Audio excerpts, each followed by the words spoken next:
அஸ்ஸலாமு அலைக்கும். Hi family, welcome to our channel. நம்ம சிக்கனில் வந்து கேஎஃப்சி சிக்கன் மாதிரி ட்ரை பண்ணியிருந்தோம். அது சூப்பராக வந்துருந்துச்சு. இப்போ வந்து ஃபிஷ்ஷில் ட்ரை பண்ணலாம். ஏன்னா நார்மலாக பிள்ளைங்களுக்கு சிக்கனோட ஃபிஷ் ரொம்பவே ஹெல்த்தி. நான் வந்து துணா மீன் வாங்கியிருந்தேன்.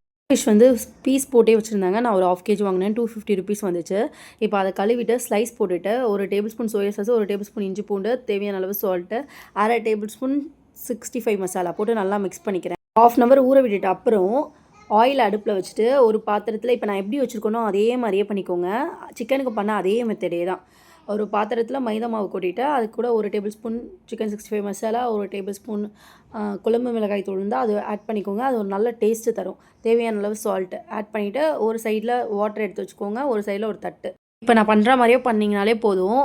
நல்லா மாவை வந்து ஃபிஷ்ஷில் நல்லா கோட் பண்ணிவிட்டு ஒரு சலடை மாதிரி ஒரு ஐட்டம் எடுத்துகிட்டு அதில் வந்து நம்ம ஃபிஷ் எல்லாத்தையுமே ஆட் பண்ணி தண்ணியில் ஃபுல்லாக தண்ணி முங்குற அளவுக்கு டிப் பண்ணிவிட்டு அகைன் அழகாக தூக்கி மாவில் தூக்கி போட்டுட்டு நல்லா ஒரு மிக்ஸ் கொடுத்துருங்க. நல்லா மாவில் வந்து ஃபிஷ் வந்து நல்லா கோட் ஆகணும்.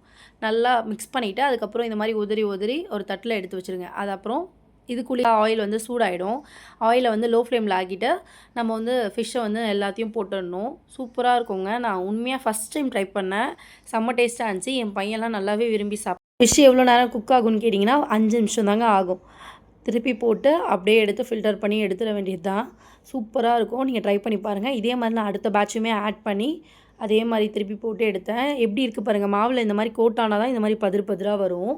செம்ம டேஸ்ட்டாக இருந்துச்சு. ட்ரை பண்ணி பார்த்துட்டு எப்படி இருக்குன்னு கமெண்ட் பண்ணுங்கள். இப்போ நம்ம ப்ரௌனி கிவ்அவே போயிட்டுருக்கு. அதை நீங்கள் பார்ட்டிசிபேட் பண்ணணுன்னா கீழே லிங்க் கொடுக்குறேன். போய் செக் பண்ணி பாருங்கள். பாய்.